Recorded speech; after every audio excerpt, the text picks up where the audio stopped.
Name is Elijah. I've been working the night shift at a Walmart in Red Bluff, California for the past 11 months.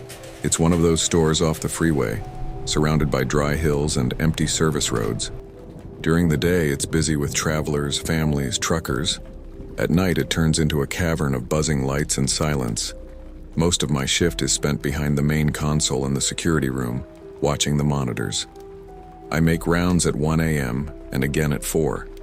In those hours, it's just me, the cameras, and the constant hum of refrigeration units. Occasionally, I deal with the usual. Teenagers trying to sneak in through the garden section, a homeless guy sleeping behind the pallets, weird noises from the roof. Nothing out of the ordinary, nothing that keeps me up. There's a quiet rule in this store, one that's not written down, not printed on any manual, but passed from one night guard to the next. It's simple. Never go down aisle 19. I heard it from Donnie, the guy I replaced. He said it like he was telling me where the first aid kit was. Avoid 19. Just don't bother. If the motion alert pings, reset it from the desk. If you hear something, ignore it. The cameras in that aisle are a little off anyway. At the time, I thought it was some kind of joke. Or maybe Donnie was just burned out. He had those twitchy eyes like someone who's been living with caffeine and regret for too long. But as the weeks went by, I started noticing something. The lights above aisle 19 flickered more than the others. Not the usual fluorescent stutter, more like short, stabbing bursts, almost like a warning. The shelves always looked disorganized, like someone had been there and rearranged things in a hurry. Items would be out of place, cans without labels, boxes turned backwards, inventory that didn't match the system, and the motion alerts. They went off more than in any other part of the store. At first, I followed Donnie's advice. I ignored it. Reset the sensor, made a note, moved on. But the alerts kept happening, sometimes just minutes apart. A low chime in the control room, blinking orange on the screen, always centered on the same point, halfway down aisle 19, near the cleaning products. Sometimes when I was walking past during rounds, I'd get this pressure in my chest. Not fear exactly, just a wrongness, like walking into a room after someone's been fighting in it. The air would feel heavier, colder, and there was a smell, faint, metallic, like rusted water or old blood. I mentioned it to Daniel, the assistant manager who sometimes checks in during the graveyard shift. He looked at me a little too long before shrugging. Yeah, just don't worry about that aisle, seriously. Nobody ever stocks it at night. Stocking for 19 is done during the day, and even then they do it fast with 2 people. The night cleaning crew avoids it completely. I once asked Sandra, one of the janitors, why. She didn't answer. She just gave me a look. The kind people give when they want to say something but think it's safer not to. By my 3rd month, I stopped questioning it. The rule was simple. Don't go there. Keep your rounds short. Keep your eyes forward. And for a while, it worked. The store was quiet. Clocked in, did my job, clocked out. Routine, numb, predictable. But something's changed lately. The motion alerts have been more frequent. The camera feed from aisle 19, already grainy, has started cutting out completely, showing static for minutes at a time. Last week I saw something move in that static. Not a shape, not a person. Just a distortion, like heat bending the air, but colder, slower. And last night I made a choice. I broke the rule. I waited until my 1 a.m. round, the one where the building feels the most hollow. The trucks are long gone and the restockers are either asleep in their cars or halfway through their break. The janitors stick to the front half of the store. No one questions what I do during that round. It's my window if I wanted one. The corridor looked the same as always from a distance. Aisle 18 on one side, seasonal merchandise. Aisle 20 on the other, frozen goods. Aisle 19 sat in the middle like a wound. Too still, too quiet. Turned off the flashlight. Didn't need it. The ceiling lights were still on, but they flickered in a way I hadn't noticed before. Like a pattern. 2 quick flashes, pause, 1 long. Over and over. I stopped just outside the entrance to the aisle and watched. The products were all in place: cleaning sprays, toilet paper, bleach jugs. But the arrangement was wrong. Too symmetrical, almost curated. Not by a human hand. Not exactly. Like someone trying to recreate what a shelf should look like, without ever having seen one before. I stepped into the aisle. It was colder there, not just a degree or two, a real drop. The air changed, felt damp, heavy on the skin, like walking into a walk-in freezer that wasn't quite sealed. I took 3 steps in and heard something. A dry, scraping sound, like cardboard being dragged. I stopped and listened. Nothing. The end of the aisle felt further away than it should. Normally you can see across to the dairy section at the far wall, but tonight it looked stretched. The aisle seemed longer, or maybe the lights weren't reaching the end like they used to. I started walking. With each step, I expected to see the end. I kept counting the ceiling tiles. 26, same as always. But they went on past that. 27, 30, 33. I stopped counting at 42. I should have turned back. Something deep in my chest told me to. That primal bone-level instinct that says you've crossed some invisible boundary, and there's no map for where you are now. Then I heard it again. The dragging sound. This time, closer. I turned and shone my light down the aisle. Nothing. But I noticed something strange. The shelves near me had changed.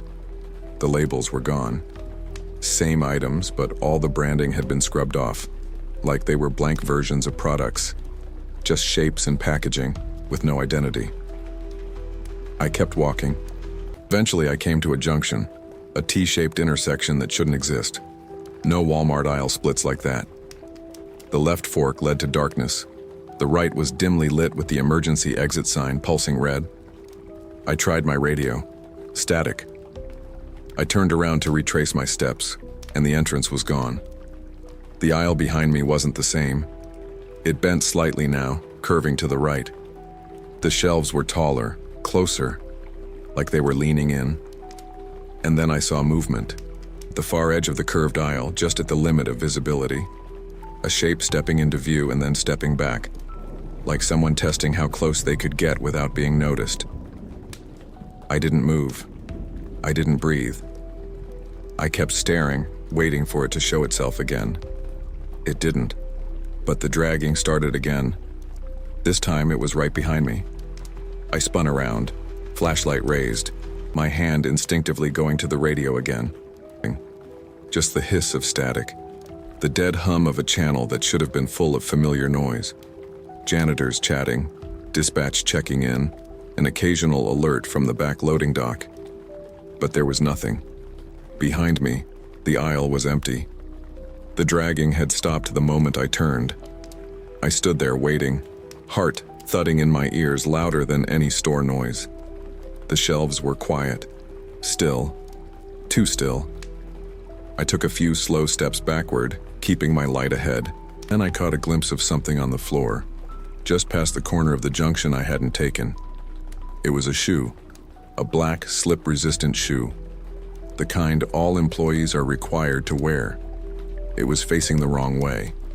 Heel pointed toward me, as if someone had been walking away and stepped right out of it mid-stride. It looked worn, cracked at the edges, faded with time. Next to it, a small puddle of something thick and almost reflective like oil, but darker. Crouched to inspect it, but the light glared off the surface. I couldn't see my reflection. Instead, I saw movement, like the puddle was showing me something behind me. I stood fast, twisted around. Nothing. I told myself this was a trick of adrenaline, of too many nights and not enough sleep. I needed to get out, to retrace my steps and get back to the control room, to reset, breathe, pretend it never happened. But as I started moving, the motion sensor started chiming again. Once. Multiple alerts, one after another. The small tablet clipped to my belt vibrated and blinked. Zones 19A through 19F, all active. That shouldn't be possible. No zone overlap ever triggers simultaneously. I tapped the screen. Error. Then again, error. I opened the security app to check the camera feed. What I saw wasn't a live image. It was a still frame of myself, standing in aisle 19, right now, but with my flashlight off. The timestamp showed 30 seconds in the future. I blinked and the image disappeared, replaced by a grainy feed, now black and white with horizontal lines crawling across the screen like it was an old VHS. Then, from the far end of the feed, a blur. It wasn't walking, it was crawling. Hands and knees, moving with a rhythm that didn't look human, like it was broken in the middle but still trying to mimic motion. It vanished into the static before reaching halfway. I looked up and turned slowly toward the end of the aisle. My own view, nothing. But now the air felt denser, like pressure had dropped. My ears popped. The overhead lights began to buzz louder, like something inside the ballast was struggling. Then the light above me flared bright white, painfully bright, and popped. Shards fell to the floor with a delicate crash. I stepped backward, heart racing, trying to keep the flashlight steady. And then I heard the dragging again. Not behind me, not ahead, above. In motion, like something moving across the ventilation grates along the ceiling tiles. Following my movement, shadow passing between light gaps. I started walking fast, not running. Running felt like surrender. The further I moved, the less the aisle resembled itself. Shelves became irregular. Items melted together. I saw things I knew the store didn't stock. Small dolls with no faces. Boxes labeled in languages I couldn't recognize. A jug of liquid that shimmered like motor oil but smelled like vinegar and copper. And all the while, my tablet kept pinging. False alarms. Every one of them. And yet each one felt real. Each one felt like it was tracking something that didn't belong here. I was the only one breaking the rule, but I wasn't alone in the aisle. Eventually, the corridor began to bend again. Not a hard turn, more like a subtle curve that slowly shifted the geometry of the space. Past what should have been the edge of the store, where the aisle should have opened into the back end of frozen foods. But instead I found a row of pallets stacked halfway to the ceiling, like a makeshift barrier. Old wooden ones, chipped and splintered, some wrapped in torn shrink wrap. They weren't part of any regular inventory system. No UPC tags, no shipping labels. Just stacks of dusty, blank boxes with faded symbols drawn in black marker. Symbols I didn't recognize. Intersecting circles, crossed-out eyes, letters that didn't belong to any alphabet I'd seen.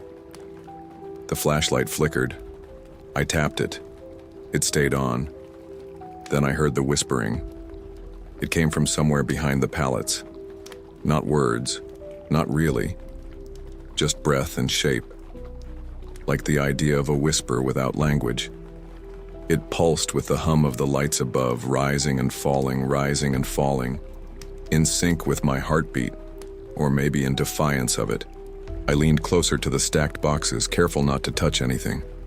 The air between the slats felt colder, as if something on the other side was drawing in all the warmth. The smell changed too, a mix of mildew and burnt rubber. Then came a sound that did have language. My name. Elijah. Soft, stretched out, like someone was exhaling it through a narrow tube. I backed away. It followed. Elijah. I turned the flashlight to the sides of the pallets, scanning for a gap. No reflection, no visible source. Just the name, again and again, drifting through the cracks like smoke. And then something reached through. A hand. Small, gray, not childlike, not human, but with the shape of one. 5 fingers, each jointed wrong, each slightly longer than the last. It didn't lunge, it didn't claw. It just reached and rested gently on one of the pallet beams, waiting. I froze. My mind split between options I didn't want to choose. Run. Speak. Touch. None felt correct. The hand moved slightly, flexing. I stepped back. Fast, but not sudden. And the hand slipped away into the gap like it had never been there. I turned and walked quickly around the curve of the aisle, the whispering now behind me, growing fainter but never truly fading. It echoed in patterns, sometimes just beyond the edge of hearing, like a presence skipping through layers of thought. At last, I saw something familiar. The edge of the janitorial closet, metal door slightly ajar, mop bucket inside. That closet should be 3 aisles down from 19. I wasn't where I started. The lights above buzzed louder here. I turned my flashlight off to preserve the battery. No use. The hallway ahead flickered like a dying filament. Shadows blinked in and out of view, cast by shelving units that didn't match Walmart design. Taller. Angled. I stepped into the open space near the loading bay and caught sight of a pallet jack. It was moving, not fast, just rolling, slowly, as if pushed by a slope that didn't exist. I watched it until it stopped near the center of the floor. Then silence returned. I glanced at the emergency exit door nearby, red light pulsing above it. I walked to it, pushed. It didn't budge. The bar was warm, wet. There, above the handle, scratched into the paint with something jagged, were 6 words. "You shouldn't be here, Elijah." I turned around slowly, and the aisle behind me was gone. Just more pallets, more boxes, more whispering. I should have panicked, should have screamed, hit the wall, done something desperate. But instead I stood there, hands at my sides, trying to breathe.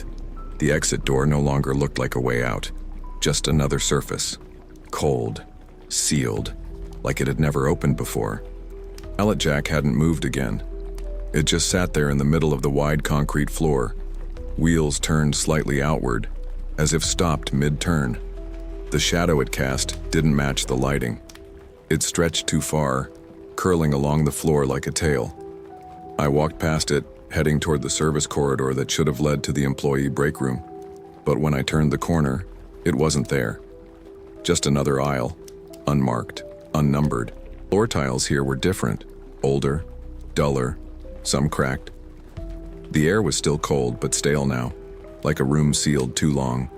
I checked my phone again. No signal. Battery at 27%. The Walmart app refused to open. My tablet had gone black, rebooting on its own in a loop that never completed. I tried the radio again. Nothing. I stopped walking. Then something knocked on metal, not far, sharp, deliberate. 3 quick taps, like knuckles on the inside of a locker. The sound came from the shelf closest to me. I aimed the flashlight there and found rows of identical cardboard boxes, each sealed tight with yellowed tape. No barcodes, no logos. I leaned closer, tilted one slightly. It felt too light to contain anything real. Empty. Another knock, different shelf. Further down. I started backing away, keeping the light up, scanning left to right. One more knock, right behind me. I spun around. There was a locker door on the wall, industrial gray, one I'd never seen before. It wasn't part of any layout I remembered. No lockers existed on the sales floor, only in the back room. But this one was here, bolted directly to the cinder block wall, with rust blooming around the hinges. Its vent slats were dark, too dark. I leaned closer and heard something breathing inside, slow, wet. I reached out and stopped myself. The lock on the door wasn't a padlock or key lock. It was an eye, not a camera, not a lens, an actual eye, human-shaped but too large, embedded in the metal like it had grown there, lidless, the pupil dilated wide. It twitched once as I stepped back. I didn't scream. I couldn't. My mouth felt dry, my throat blocked. I turned and ran. I don't know how long I moved through that part of the store. The layout had shifted completely. The sections blurred into each other. Pet food bleeding into auto parts. Furniture stacked where toiletries should be. At one point, I passed a display of televisions, all showing static, all humming in sync. A single image flashed on one screen, a frame of myself, standing at the very edge of the electronics section, looking straight into the camera, eyes completely black. I shut my own eyes and walked past it. Eventually, I reached another junction. This one felt different, more real. The tile was clean, the shelves stocked normally. Overhead, I saw a sign hanging slightly crooked. Aisle 19, cleaning and maintenance. I was back. Or at least I thought I was. But something was off. The lighting wasn't flickering anymore. It was steady now. Too steady. Like someone had frozen the air in the moment before a storm. The shadows had vanished. No buzz, no ambient hum. Just the silence. And the scent. Stronger now. That metallic tinge. Like oxidized copper, soaked into cardboard. I walked down the aisle, slowly. Near the center, where the sensors always triggered, I stopped. The floor beneath me creaked. Walmart floors don't creak. I bent down and tapped the tile. Hollow. Just that one square. I stood up, and the floor shifted. Not visibly, not structurally, but perceptibly. Like it adjusted beneath me, accepting my weight in a way that felt intentional. That's when I noticed the door, at the end of the aisle, behind the lowest shelf. Almost hidden. A maintenance access panel, half my height, barely wide enough for a person, slightly ajar, and from behind it, cold air drifted out. Not just cold, impossibly cold, as if it came from a depth far below the building's foundation. There were no pipes back there, no crawl spaces. I knew that for a fact. I reached for the handle, and something on the other side began to knock. It was subtle at first, just the cold pressing through the gap in that panel door, like a draft that didn't belong to this world, creeping up my spine, settling into my joints like it knew where I was weakest. I didn't open the door. Not yet. I just stood there, crouched, hand hovering near the edge, trying to convince myself that this was still part of the job, still something explainable. But every second I waited, the more I felt that whatever was on the other side wasn't waiting for permission. It was already aware of me. I backed away slowly, stood up, and turned down the aisle toward the main corridor again, deciding to make my way back to the control room, regroup, pretend it was a dream if I had to. But the moment I turned that corner, I knew the building had changed. The hallway was darker, lit only by the flicker of one distant bulb near the pharmacy. The signs overhead were missing or hanging blank. Even the sounds had shifted. No more HVAC rumble, no buzzing from refrigeration, not even the soft whir of the floor waxer's timer blinking in the corner. I walked slowly, flashlight now flickering even when I hadn't touched it. My boots echoed too loud on the floor, like I was the only thing left that made sense here. When I passed the toy section, I noticed all the boxes were facing backward. Every doll, every action figure, every puzzle flipped around, as if someone, or something, had deliberately hidden their faces. I kept walking. I passed the bakery. No scent of bread or sugar, just the faint hint of ammonia and something metallic. I turned the corner to the back corridor, and that's when I saw the emergency light blinking red again above the employee-only door. The same door I'd tried earlier, but this time, it was open. Just slightly. Just enough. I stepped through without thinking, like I was being pulled. Inside, the break room was silent. Chairs stacked, vending machines dark. My reflection stared at me from the black surface of the soda machine. For a moment, I thought it blinked, but I didn't. I checked the wall clock. 3:17 a.m. That couldn't be right. I'd entered aisle 19 just after 1. There's no way I'd been gone that long. I tapped my watch. 3:17. Same. Something about that time made my stomach twist. I stepped toward the office hallway, intending to head back to the control room and look at the security feeds. I needed to know what the system saw while I was gone. But before I reached the door, the intercom above me crackled to life. Not with static, with a voice. My voice. Aisle 19, code gray. Isolate sector. No exit. The tone was flat, mechanical, like it had been recorded. Then silence. Then again louder. Aisle 19, code gray. Isolate sector. No exit. I stood there, frozen. The intercom repeated it a third time before going dead. When I finally got into the control room, the monitors were off. All of them. Every screen black except one. Aisle 19. Live feed. But it wasn't showing the aisle anymore. It was inside the maintenance door. The camera was somewhere underground, pointed down a narrow concrete tunnel, wet and cracked and pulsing with flickering light. At the far end of the tunnel, something moved. It didn't approach. It just stood there, watching, waiting. Its shape was wrong, asymmetrical, like it was still becoming something. I reached for the power switch to kill the feed, but before I touched it, the screen went black on its own. Then a new line of text appeared in green block letters at the bottom of the monitor. Elijah, shift accepted. My fingers hovered over the switch. I didn't flip it. I turned and left the room. And from somewhere far off in the store, the motion sensor chimed again. Aisle 19. I didn't sleep that day. I went home, sure. Drove the same cracked stretch of freeway back to my apartment like I always did, past the same gas station, the same blinking traffic light at the corner of Franklin and Pine, but my body felt like it wasn't mine anymore.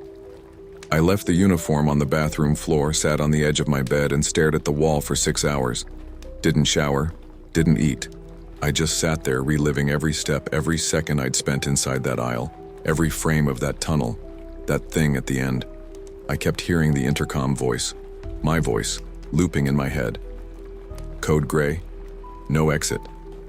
It repeated until it stopped sounding like me. By the time night fell again, I knew I'd go back. I didn't want to. I wasn't curious. I wasn't brave. I just knew that if I didn't go back, it would find another way in. Something had been triggered the night before. Something about crossing that line. There was no cleaning crew on shift that night. Just me.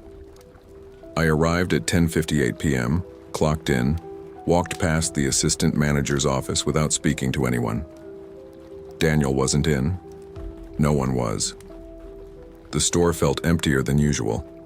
The customers filtered out before midnight like they always did, but this time, the silence that followed wasn't peaceful. It was surgical, purposeful, like something was waiting. I sat at the control desk and stared at the monitors, but aisle 19 was already offline. Feed unavailable. Just a black square on the grid. The others were working fine. I ran diagnostics, no errors. The system recognized the camera, just refused to show it. Around 12:43 a.m. I heard it again.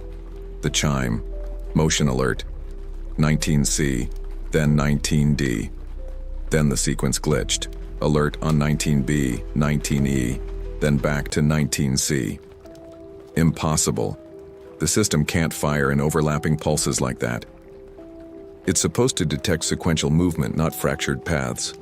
I stood up, grabbed my flashlight, and walked to the doors. The night was still. The air inside the store had cooled unnaturally, like the HVAC was pumping something it wasn't designed for. I passed through the frozen foods, then turned right, moving toward the center of the store. The lights buzzed quietly overhead. Aisle 19 stood waiting. Nothing unusual on the surface. Same shelves, same layout, same products. But I noticed the angle again. A slight bend in the floor tiles that wasn't there before. Like the space had shifted by a degree or two, almost unnoticeable unless you stared long enough. I walked down the aisle, flashlight off, letting the ceiling lights guide me. They weren't flickering tonight. They were steady. Dead steady. Not a single blink. It felt worse.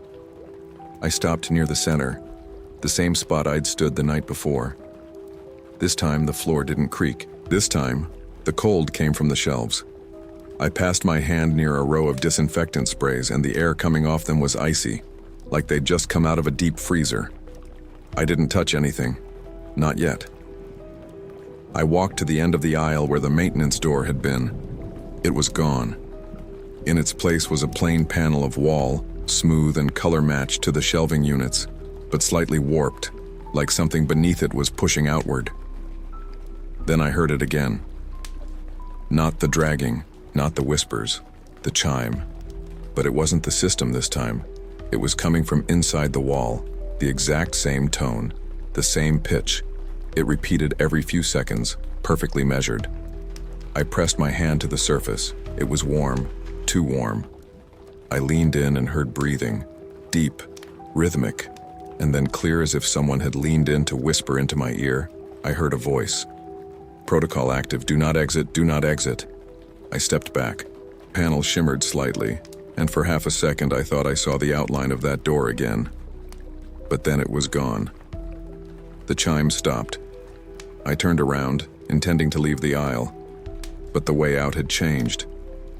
The floor behind me had stretched again, not visibly, just enough to be wrong. Like the distance had grown while I wasn't looking. That's when I realized something else. I hadn't heard the overhead music since I walked in. No announcements, no pre-recorded messages, nothing. Walmart always plays something, but not here, not anymore. I kept walking, slowly, trying not to look directly at the shelves, but failing. They were different now, not in structure, but in content. The items were still aligned like any other aisle, front-facing, stacked neatly in rows, but the products, they weren't anything I recognized. No familiar brands, no bold typography, no colorful packaging. Just objects that suggested function without confirming it. A jug with a blank white label and no cap. A spray bottle filled with a dark amber liquid that seemed to move when I wasn't looking at it. Rows of small boxes stamped with dates that hadn't happened yet. 2027, 2031, 2065.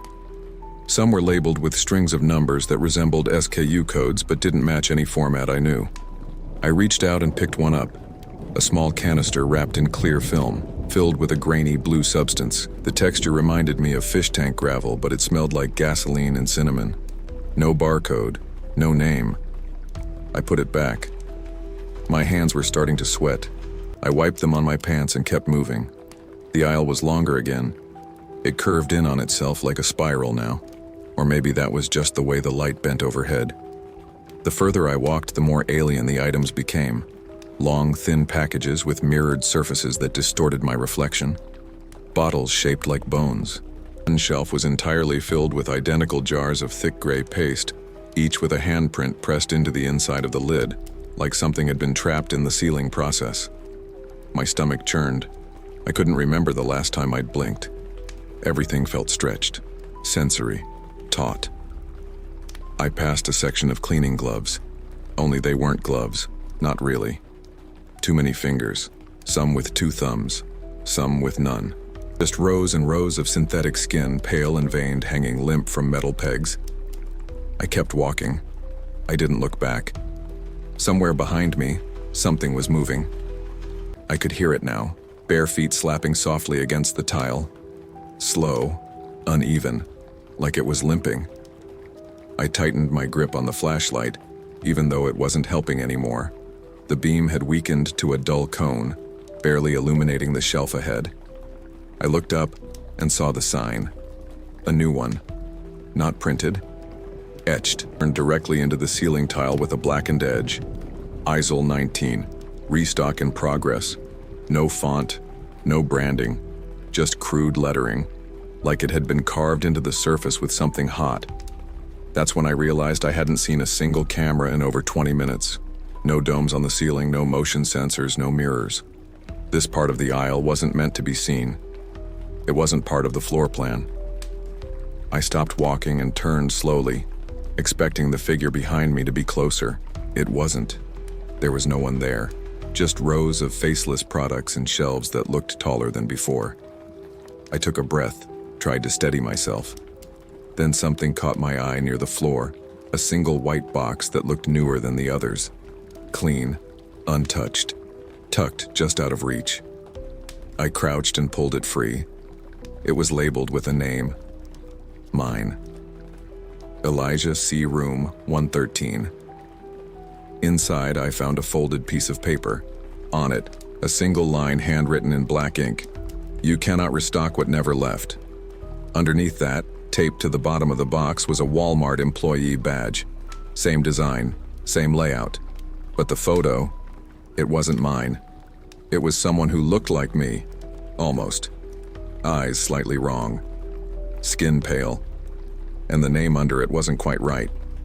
It read, Elijah, A small difference, but enough. I dropped the box. The floor beneath it rippled slightly, like liquid beneath tile. I backed away, and then somewhere off to the side, in that not place between shelves, a voice whispered again. Not from a speaker, not from a throat. It said, "Do you remember clocking in tonight?" I couldn't answer. I didn't. I kept moving forward, if it could still be called forward. The aisle had folded in on itself again, or maybe I had turned without realizing it. Each row blending into the next like a looped hallway designed to mislead. The light had changed subtly too, shifting to a colder hue, no longer fluorescent but pale blue, almost like moonlight filtered through a wet lens. My skin prickled with cold that didn't touch the air, only the nerves. Then I saw the curtains.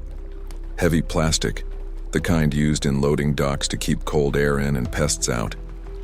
Opaque, stained with something dark near the bottom, fluttering gently though there was no breeze. They stretched from one end of the aisle to the other, dividing the space like a veil. A single sign hung above it, handwritten in grease pencil on a slanted piece of cardboard. Restock Zone Beta.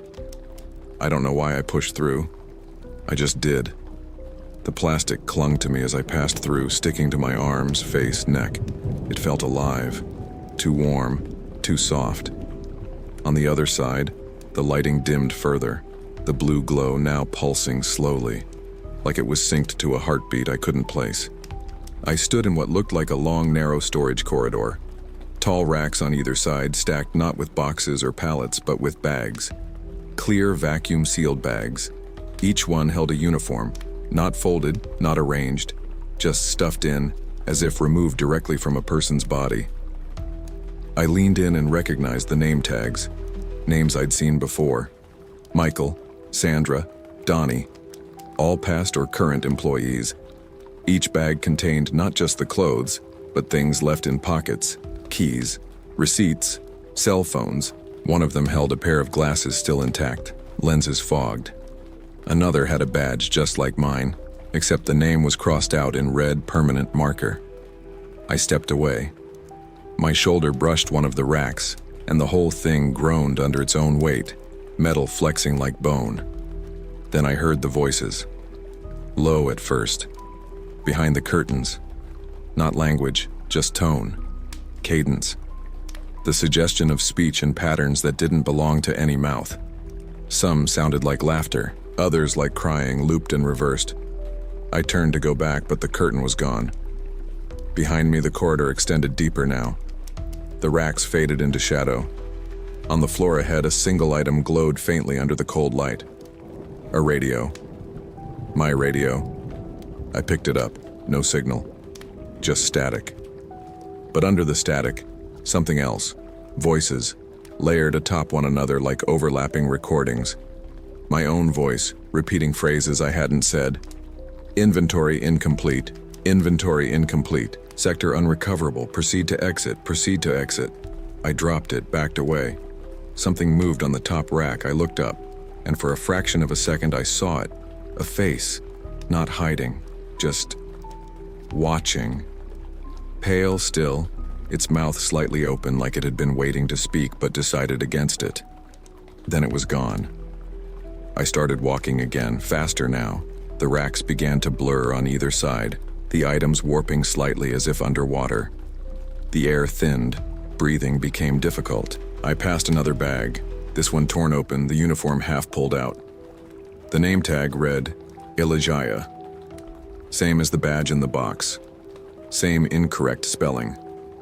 But the uniform inside was wet, dripping onto the floor. I didn't touch it. I didn't stop. The corridor stretched longer than it should until I found another plastic curtain, this one thicker, darker, with something written across it in black permanent marker. You can still go back. I didn't believe it. I pushed through. On the other side, I was back in the aisle, or something like it. Aisle 19, silent, clean, lit with sterile, flickering white. All the products were gone now, every shelf empty, and at the end of the aisle, barely visible through the shimmering fluorescent light, a door stood waiting. Not the maintenance hatch, A real door. Heavy. Painted gray. No handle. Just a small slit at eye level.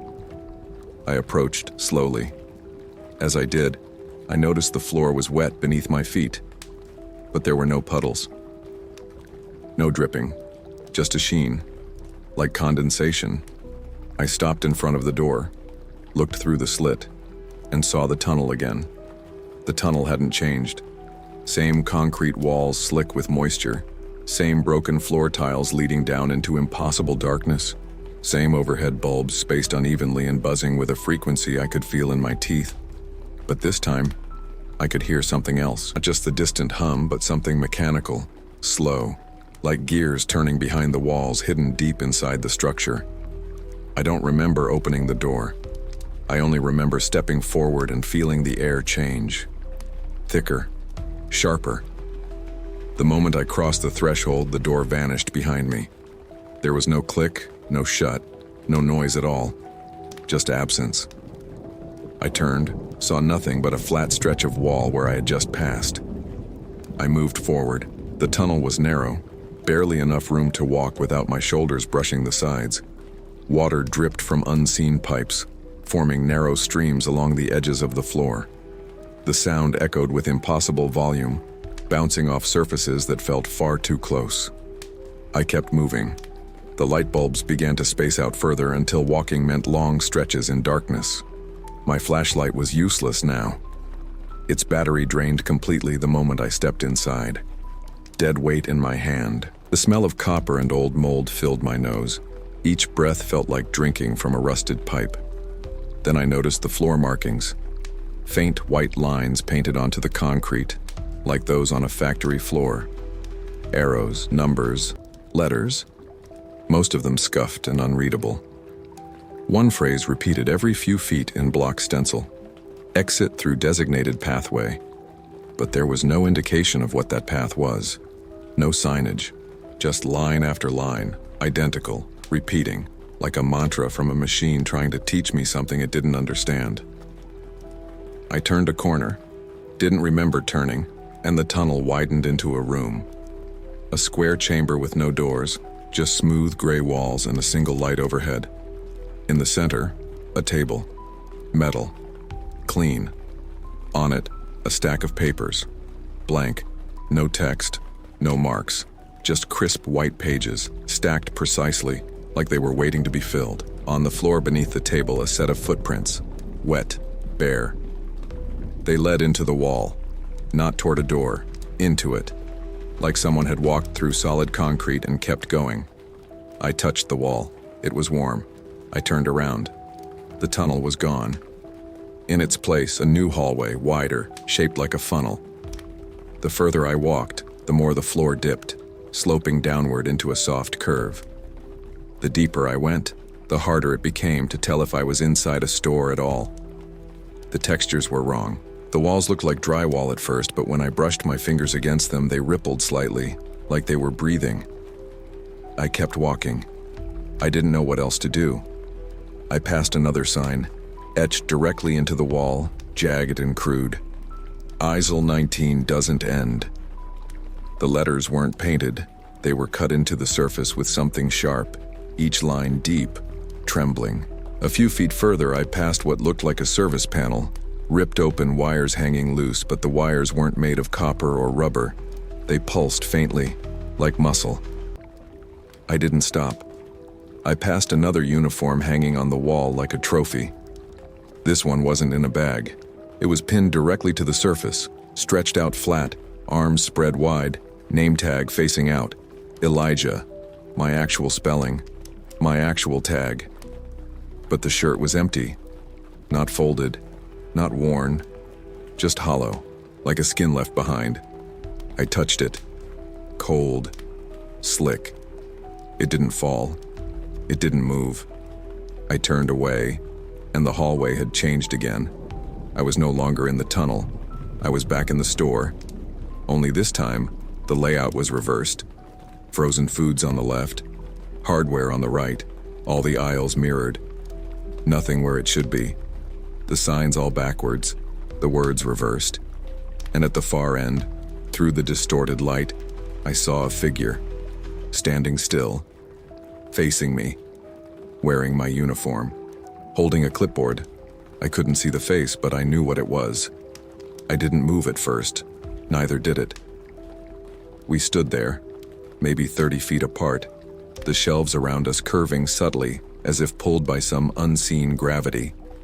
The overhead lights flickering in slow, deliberate pulses like they were counting down to something. The figure held the clipboard tightly against its chest, the same way I'd seen new hires do when shadowing supervisors on their first night. The uniform was identical to mine, down to the fold of the collar, the tilt of the badge. But there was no name tag. Just a black rectangle where the tag should be, glossy and blank, reflecting the light, but not giving anything back. I took one step forward. The figure didn't flinch, but the clipboard shifted in its grip almost imperceptibly. Another step. Then it moved. Not toward me. It turned, walked into the nearest aisle, and vanished. I followed without thinking. When I turned the corner, the aisle was empty, but something had changed. The floor was coated in a thin layer of dust now, gray and soft, muting my footsteps. Each shelf I passed was empty, stripped bare. Not just of items, but of presence, like nothing had ever been placed there. I found myself walking faster, the walls of the aisle closing in slightly, the air turning dry and brittle. Then, without warning, I stepped into a different space entirely. It was a break room, not the one I knew, smaller, dimmer, fluorescent lights sputtering above a round table covered in folders, each stamped with a familiar Walmart header. I reached down and flipped one open. Inside were printed forms, incident reports, all written by me, or someone who signed my name. Dozens of them, all dated on nights I didn't work. Notes about unusual behavior in aisle 19, about employees disappearing for hours, about hearing their own names whispered through the P. I turned the page and found a photo stapled to one of the sheets, a still frame from a security feed. It was me, standing in aisle 19, holding a flashlight, staring into the camera. Only, it wasn't from tonight. The timestamp was from 6 weeks ago. I don't remember that night. I flipped through more pages, more forms, all signed, all mine. Then I found something else beneath the folders, a small cassette tape recorder. Old, dusty, still running. I pressed stop, then play. At first, nothing. Just room noise, then footsteps, then my voice distorted slightly, like recorded through a thick pane of glass. Aisle 19 doesn't follow store layout, appears to extend indefinitely when entered beyond 40 feet. Light distortion confirmed. Shelves appear to change contents based on observer. Then silence. Then one more line, barely audible. I don't think I ever left. I turned the tape off. The room felt smaller, the ceiling lower. I opened the door at the far end, expecting to step into a hallway or storage area. But instead I found myself back in aisle 19, or a version of it. The shelves here were filled again, but the items weren't real. Just shapes wrapped in packaging. Some of them pulsed softly. Others emitted a faint sound like a whisper played backwards. At the far end, the figure stood again, still holding the clipboard, waiting. I approached slowly, until the space between us was gone. It didn't move. It didn't breathe. I reached up and touched its shoulder. The fabric was dry, warm, like it had been worn recently. I turned it toward me and saw my face. Not a reflection, not similar, identical, but empty. The eyes were glassed over, the mouth slightly open, and from its pocket it pulled a name tag. Mine. Same name. Same photo. But behind the tag, something else. A card. Black, with embossed silver text. Return to restock. I took it. The figure collapsed, just folded in on itself like fabric losing tension.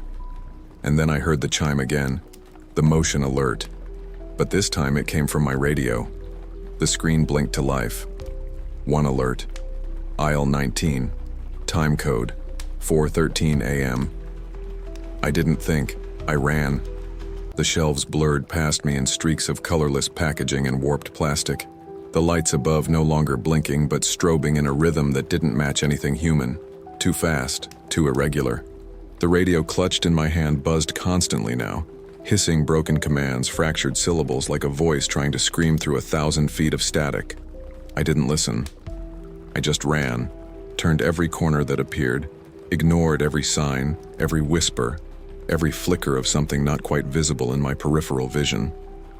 I found a door, one of the emergency exits near the rear of the store, marked in red, the sign glowing faintly above. I slammed into it, expecting resistance, but it opened. No alarm, no warning, just the cold rush of night air. Only it wasn't outside. Not really. It was another hallway, dimly lit, fluorescent stripes along the floor instead of ceiling fixtures. The walls pulsed slightly like veins. I should have turned back, but I couldn't, not after what I'd seen. I followed the hall. It curved downward again, the air growing heavier, more humid. I passed doors along the sides, none marked, some slightly ajar. Behind one, I heard a baby crying. Behind another, a low murmur of people praying in unison. I didn't stop. Eventually, the hallway opened into a massive circular chamber. The ceiling was impossibly high. Far above, I saw monitors, dozens of them, each showing footage from various parts of the Walmart store. Some of them were normal. Others were wrong. Different versions, different layouts, slight changes in product arrangement, in uniform color, in the way the logos were shaped. I stared at one screen. It showed me. Right now. Standing in that room watching the monitors. But behind me in the footage, something moved. I turned. Nothing. Just the blank, curved wall. Then I heard the sound. A door opening. Not from this room, from the footage.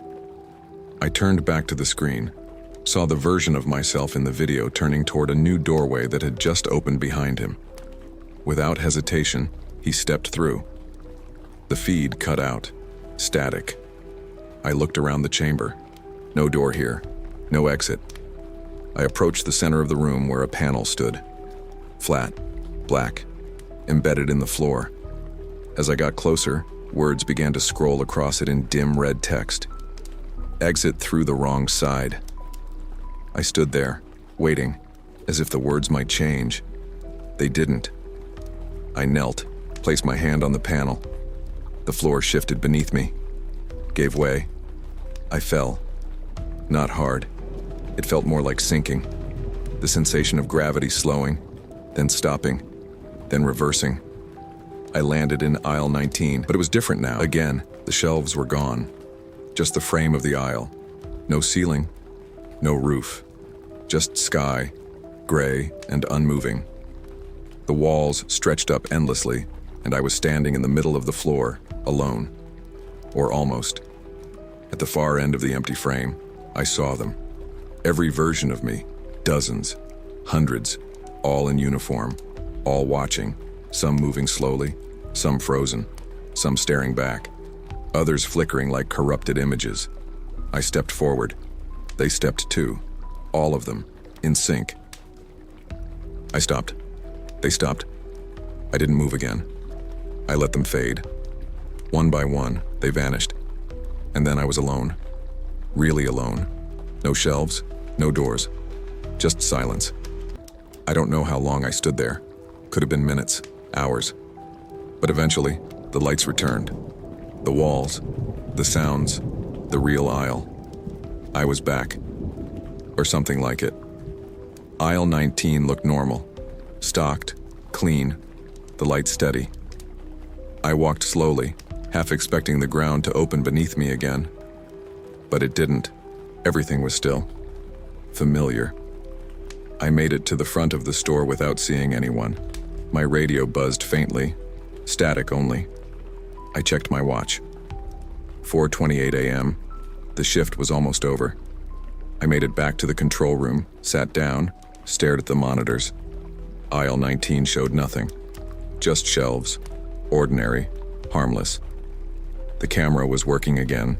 I watched it for a long time, waiting. Nothing moved.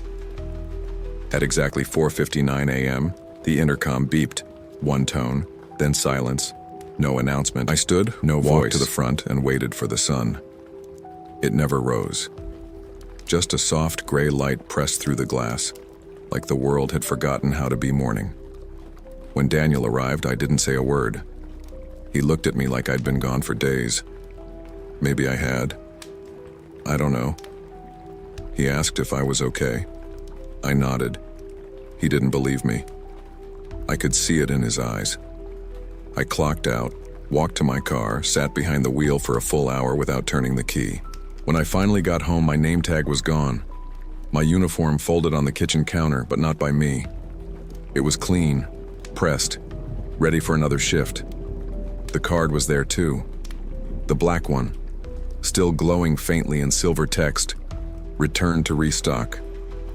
I didn't throw it away. I couldn't. I still have it somewhere behind the fridge, waiting, like aisle 19, waiting to open again.